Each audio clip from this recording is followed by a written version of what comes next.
The city looked peaceful from a distance. Every morning, millions of people drove along crowded freeways, walked to work, attended college classes, and returned home believing Los Angeles was a place where opportunity outweighed danger. During the late 1970s, Southern California represented hope for countless young people. Some came searching for careers, others arrived to escape difficult paths or begin new lives. But beneath the bright lights and endless sunshine, fear was quietly taking hold. Young women began disappearing from streets, bus stops, parking lots, and neighborhoods across Los Angeles County. Some were runaways, others had stable jobs and families waiting for them at home. They came from different backgrounds and lived very different lives. At first, the cases appeared unrelated, then their bodies began to appear. Each discovery raised disturbing questions. The victims shared similarities that investigators could not ignore. Many had been sexually assaulted, most had been strangled, several had been abandoned along hillsides overlooking the sprawling city. The media soon gave the unknown murderer a chilling name, the Hillside Strangler. For months, no one knew whether they were searching for one killer or several. Rumors spread across Southern California. Parents warned their daughters not to travel alone. Hitchhiking, once common throughout California, suddenly seemed terrifying. Women changed their routines, avoided walking after dark, and constantly looked over their shoulders. What few people realized was that the truth would become even more disturbing than anyone imagined. This was not simply the story of a serial killer, it was the story of two men whose partnership transformed Los Angeles into one of the most frightening crime scenes in modern American history. This is the true story of the Hillside Stranglers. By the late 1970s, Los Angeles had become one of America's fastest-growing metropolitan areas. Millions of people lived across dozens of neighborhoods stretching from downtown to the beaches and into the surrounding valleys. The city's enormous size created opportunities, but it also presented enormous challenges for law enforcement. Jurisdictional boundaries often separated police departments. Crimes committed in different neighborhoods could initially appear unrelated. Information traveled far more slowly than it does today, and investigators relied heavily on telephone calls, paperwork, physical evidence, and witness interviews. It was within this environment that a series of murders began to unfold. Long before the killings, one of the men responsible had already demonstrated a disturbing pattern of violence. Kenneth Bianchi was born on May 22, 1951 in Rochester, New York. Shortly after birth, he was placed for adoption and raised by Nicholas and Frances Bianchi. Family members later described him as a child who often sought attention and approval. As he grew older, he became known for exaggerating stories about his accomplishments and presenting himself as someone more successful than he actually was. He frequently changed jobs and struggled to establish a stable career. Over the years, he claimed to possess qualifications and professional experience that were either exaggerated or entirely false. Friends and acquaintances sometimes viewed him as charming, while others considered him manipulative and dishonest. Eventually, Bianchi left New York and relocated to California. Living in the Los Angeles area offered a fresh start, but instead of building a stable life, he became increasingly involved in criminal behavior. Another man would soon become central to the story. Angelo Buono Jr. was born on October 5, 1934 in Rochester, New York, before later moving to California with his family. Unlike Bianchi, Buono had accumulated a lengthy criminal history over many years. Records showed repeated arrests and convictions involving theft, fraud, and violent offenses. He operated an automobile upholstery business in Glendale, California, and outwardly appeared to be an ordinary businessman. Yet beneath that appearance lay a long record of abusive and predatory behavior toward women. The two men were related. Buono was Bianchi's older cousin. Their personalities differed in many ways, but together they formed a dangerous partnership that investigators would later spend years trying to fully understand. By October 1977, Los Angeles experienced the first known murder connected to the Hillside Stranglers. The victim was 21-year-old Yolanda Washington.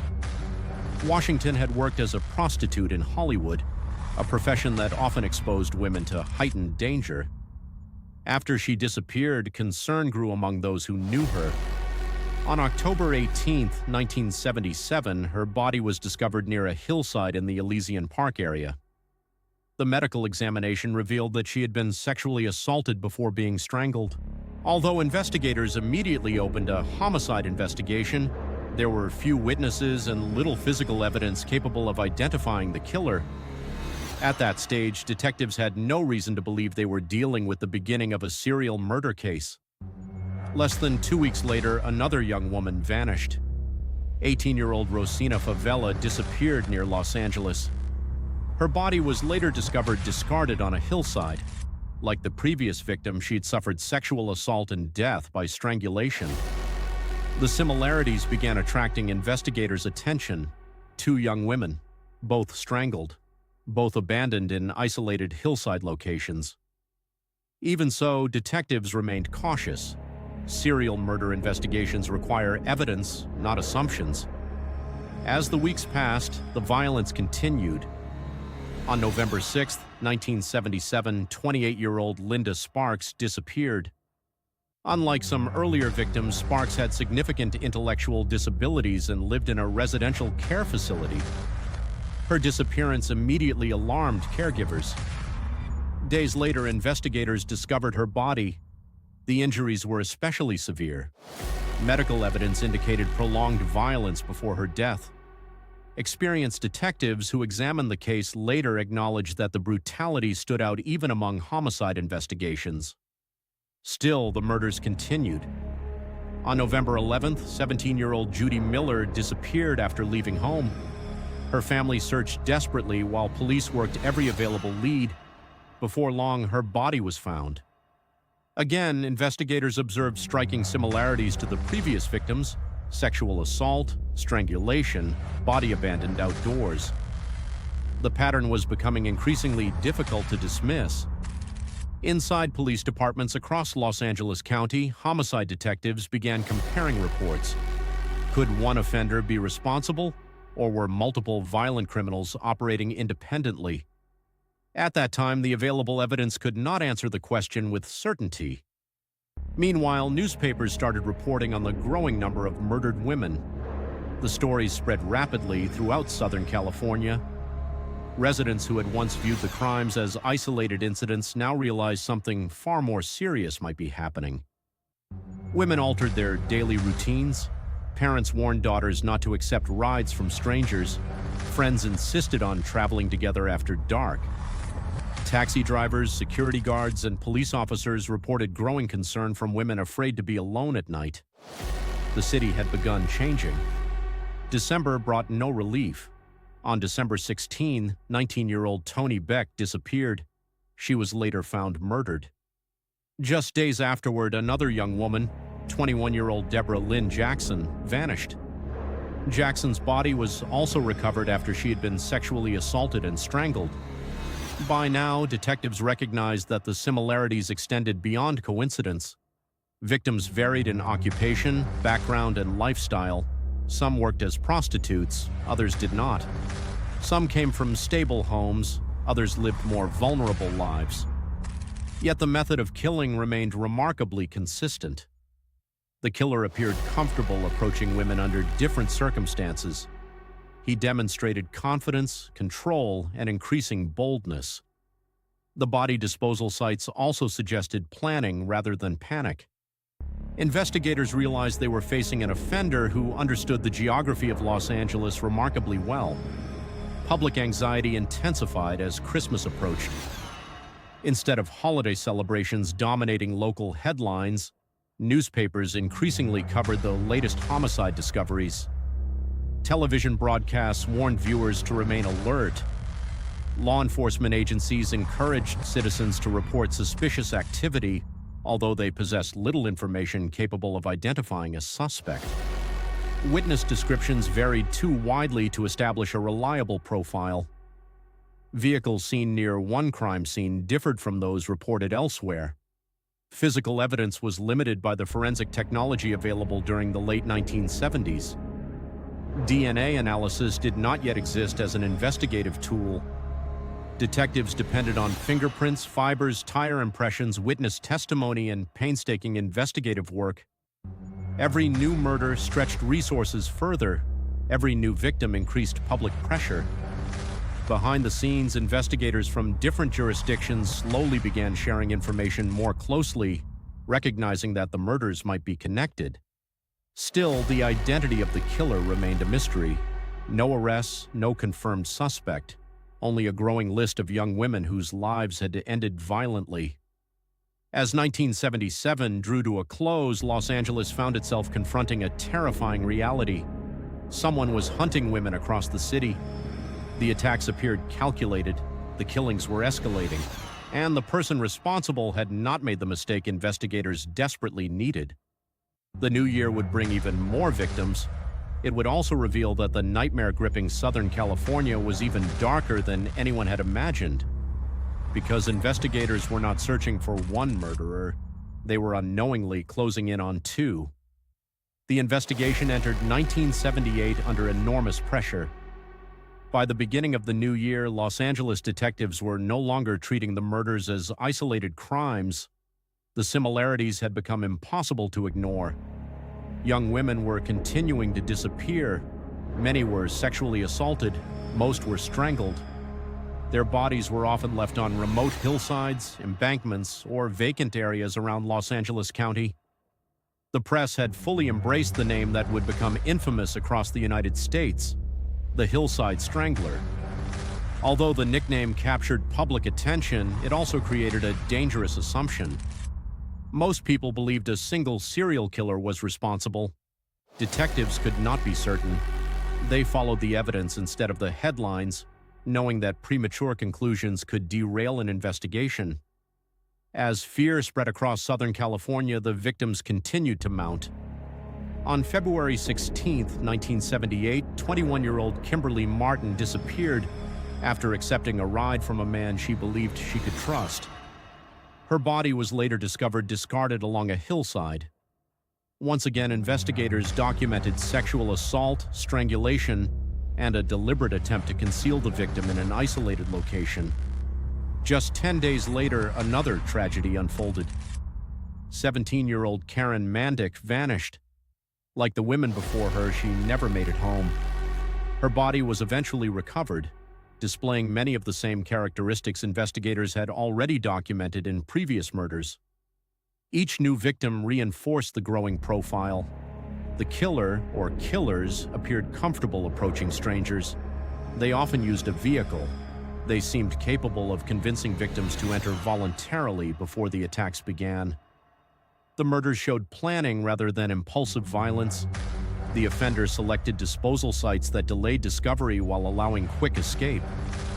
Then, in February 1978, the pattern changed. 9-year-old Jacqueline Gilliam disappeared. Unlike the previous victims, Jacqueline was a child. Her murder horrified investigators and devastated the community. The killing demonstrated that age alone offered no protection. For detectives, it also suggested that the offender's confidence had grown even more dangerous. Every homicide generated thousands of pages of reports, crime scene photographs, autopsy findings, maps, witness interviews, vehicle descriptions, telephone tips from frightened residents. Detectives worked around the clock comparing every detail, searching for even the smallest connection. Without modern DNA technology, every lead demanded painstaking effort. Fibers recovered from clothing had to be examined manually. Tire impressions were compared by specialists. Witnesses were interviewed repeatedly to identify inconsistencies or forgotten details. The workload became overwhelming. Law enforcement agencies increased cooperation across jurisdictional boundaries, recognizing that the murders stretched far beyond a single neighborhood. Task forces exchanged information more frequently than before. Still, no breakthrough arrived. Meanwhile, the killers continued living ordinary lives. Angelo Buono maintained his automobile upholstery business in Glendale. Kenneth Bianchi worked various jobs, including employment as a security guard for a period. To neighbors and casual acquaintances, neither man appeared connected to one of California's largest homicide investigations. Behind closed doors, however, prosecutors would later argue that the cousins worked together in selecting, kidnapping, assaulting, and murdering their victims. The partnership made the crimes especially difficult to detect. Witnesses occasionally reported seeing more than one man. Others remembered only a single individual. Some victims had been restrained in ways suggesting assistance from another person.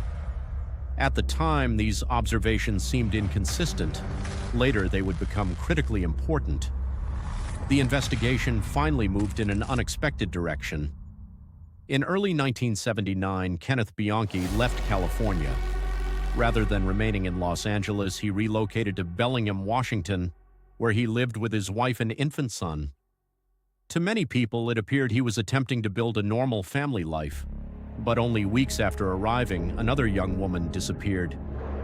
On January 11, 1979, 24-year-old Teresa Ferry was murdered in Bellingham. Unlike the Los Angeles investigation, this case developed rapidly. Witnesses provided information placing Bianchi near the victim. Detectives also uncovered physical evidence linking him to the crime. On January 22, 1979, Kenneth Bianchi was arrested by authorities in Washington. Initially, investigators believed they had solved a local homicide. They did not yet realize the arrest might also unravel California's most notorious serial murder investigation. As detectives questioned Bianchi, inconsistencies quickly emerged. His explanations changed. Some statements conflicted with established evidence. Meanwhile, investigators in California learned about the Washington arrest and immediately recognized striking similarities between Teresa Ferry's murder and the Hillside Strangler killings. Communication between the two states intensified. Detectives compared timelines, travel records, personal histories, employment information, family relationships. One discovery immediately attracted attention. Kenneth Bianchi had lived in Los Angeles during the Hillside Strangler murders. Even more significant, investigators learned about his close relationship with his older cousin, Angelo Buono. California detectives began examining Buono's background with renewed interest. His criminal history included violence against women. He owned vehicles matching some witness descriptions. His upholstery business provided access to ropes, cords, and materials similar to evidence recovered during portions of the investigation. None of these facts alone proved guilt. Together, however, they justified much closer scrutiny. As questioning continued in Washington, Bianchi attempted an extraordinary defense. He claimed that another personality inside him had committed the murders. Psychiatrists and investigators evaluated his statements carefully. For a time, questions arose regarding whether he genuinely suffered from multiple personality disorder, now known as dissociative identity disorder. The possibility attracted enormous media attention, but further examination raised serious doubts. Experienced mental health professionals observed behavior suggesting Bianchi might be exaggerating or fabricating symptoms. Eventually, experts concluded that he had likely attempted to manipulate the evaluation process. The defense strategy began to collapse. Faced with mounting evidence, Bianchi ultimately entered negotiations with prosecutors. In exchange for avoiding the death penalty, he agreed to provide detailed testimony about the murders. His cooperation would fundamentally change the investigation. For the first time, detectives heard directly from one of the killers. Bianchi described how he and Angelo Buono selected victims. They frequently used Buono's vehicles.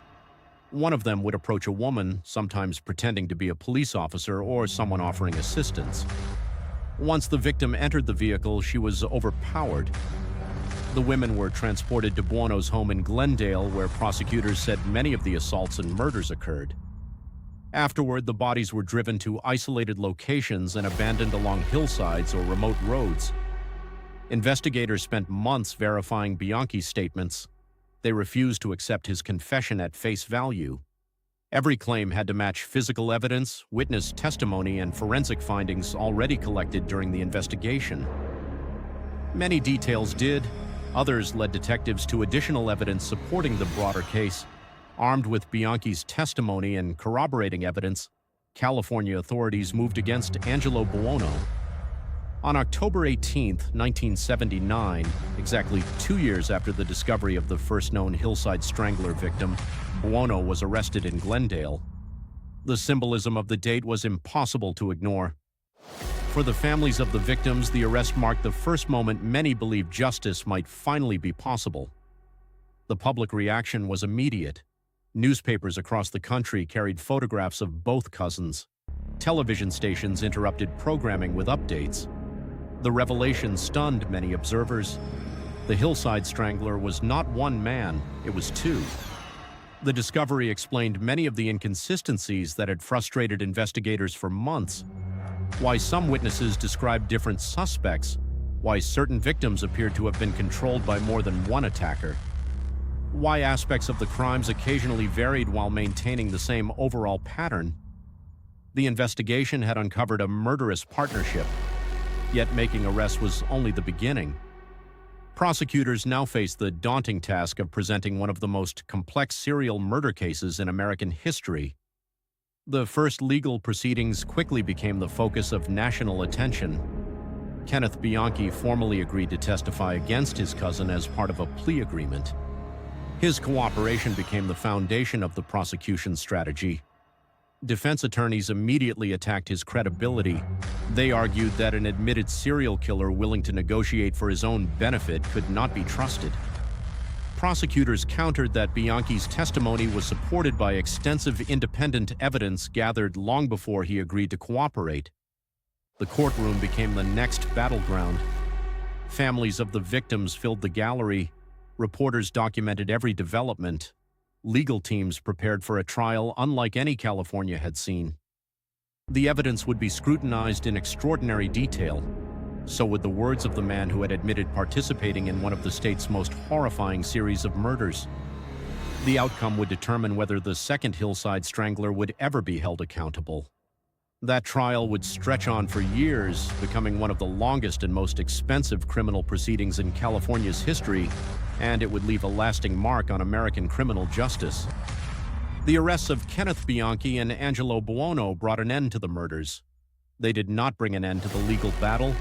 For the families of the victims, the next chapter would prove almost as exhausting as the investigation itself. Justice would not arrive quickly. Instead, it would unfold through years of courtroom proceedings, legal arguments, and emotional testimony that forced loved ones to relive the worst moments of their lives. In Washington, Kenneth Bianchi chose to cooperate with prosecutors. Rather than taking his chances before a jury, he entered into a plea agreement. He admitted responsibility for the murder of Teresa Ferry in Washington and agreed to testify truthfully about the Hillside Strangler murders in California. In return, prosecutors agreed not to seek the death penalty against him. His decision transformed him from a suspected serial killer into the prosecution's most important witness. It was an extraordinary arrangement. The man who had participated in the crimes would now help build the case against his own cousin. For many relatives of the victims, the agreement was deeply painful. Some believed Bianchi deserved the harshest possible punishment. Others accepted the plea bargain as the only realistic path towards securing a conviction against Angelo Buono. California prosecutors knew they could not rely on Bianchi's testimony alone. An admitted murderer had obvious credibility problems. Jurors would naturally question whether he was telling the truth or simply shifting blame to save himself. Because of that, investigators spent years reinforcing every major claim with independent evidence. Witnesses were called to testify. Forensic experts explained physical findings. Crime scene investigators described the locations where victims had been discovered. Medical examiners detailed the causes of death. Records, photographs, and recovered evidence were carefully organized to demonstrate that Bianchi's account matched facts already established during the investigation. Meanwhile, Angelo Buono maintained his innocence. His defense challenged nearly every aspect of the prosecution's case. Attorneys argued that Bianchi was a manipulative liar willing to say whatever prosecutors wanted in exchange for avoiding execution. The defense attempted to portray him as the true mastermind while distancing Buono from the murders. The legal proceedings became extraordinarily complex. Numerous pretrial motions delayed the start of testimony. Evidence was reviewed repeatedly.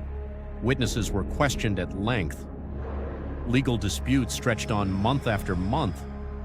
The case evolved into one of the longest criminal trials in California history. As the proceedings continued, the emotional burden on the victims' families remained immense. Parents, brothers, sisters, friends. Many attended court regularly, listening as the final hours of their loved ones were described in painstaking detail. Photographs were introduced into evidence. Autopsy findings were discussed. The suffering that had once been private became part of the public record. For many families, there could never be true closure. The trial simply represented another difficult step in a lifelong process of grief. After years of litigation, the prosecution presented its complete case. Jurors examined months of testimony and thousands of pieces of evidence before beginning deliberations. On November 5, 1983, Angelo Buono was found guilty of 9 murders. The verdict represented a major victory for prosecutors who had spent years assembling one of the most challenging homicide cases in the state's history. Buono was sentenced to life imprisonment without the possibility of parole.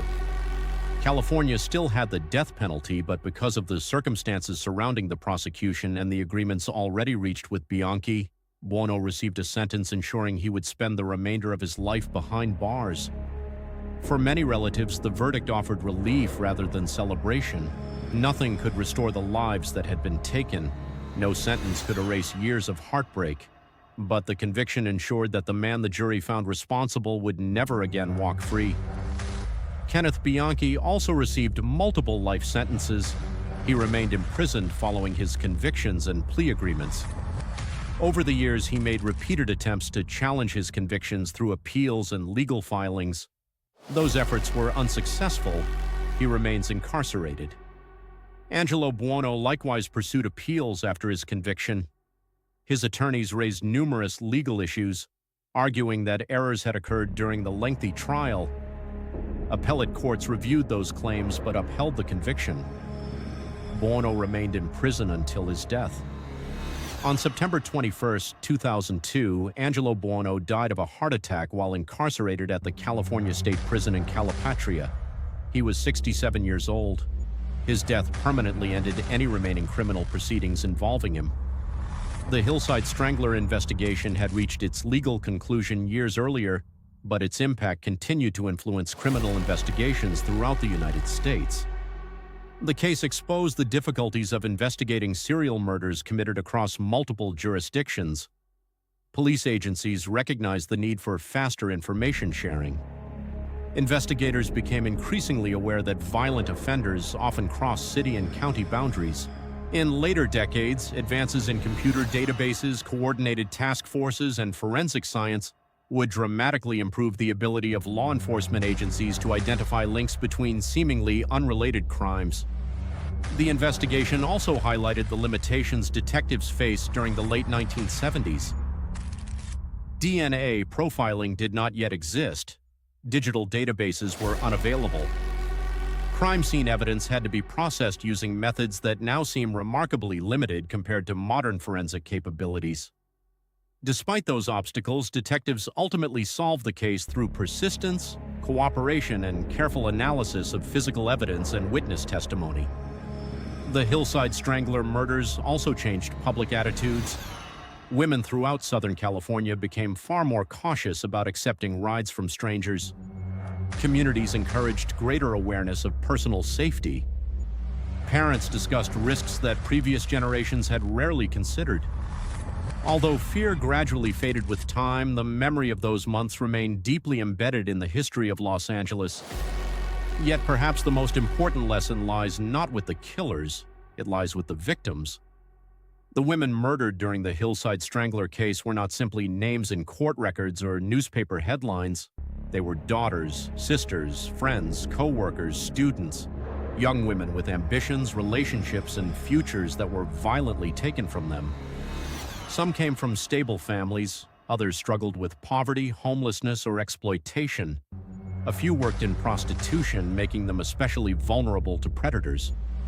But every one of them possessed the same fundamental value: their lives mattered equally. For years, some victims received less public attention because of their personal circumstances. Modern historians and victim advocates have worked to correct that imbalance, emphasizing that no victim should be remembered only by the circumstances of their death. Their humanity deserves to remain at the center of the story. The Hillside Strangler case is often remembered because two cousins committed a series of horrific murders, but focusing only on the offenders risks overlooking the people whose lives were stolen. Today, more than 4 decades later, the case continues to be studied by criminologists, investigators, psychologists, and legal scholars. It serves as a reminder of how serial offenders exploit opportunity, manipulate trust, and adapt to investigative weaknesses. It also demonstrates the importance of cooperation between law enforcement agencies, careful forensic work, and the determination of investigators who refuse to abandon difficult cases. Most importantly, it reminds us why every unidentified victim, every missing person report, and every unsolved homicide deserves persistent attention. Because behind every case file is a human life, a family waiting for answers, a future that was never allowed to unfold. The Hillside Strangler murders left permanent scars on Los Angeles. They changed investigative practices, they reshaped public awareness, and they remain one of the darkest chapters in the history of American serial crime. But while the killers became infamous, the victims deserve to be remembered for something far greater than the violence that ended their lives. They should be remembered for the lives they lived, the people who loved them, and the futures they were denied. Their stories did not begin with murder, and they should never end there. Thank you for watching. If you found this documentary informative, consider subscribing for more carefully researched true crime stories based on verified facts, court records, and official investigations. Until next time, stay informed, stay vigilant, and remember that the most unsettling mysteries are often the ones hidden in plain sight.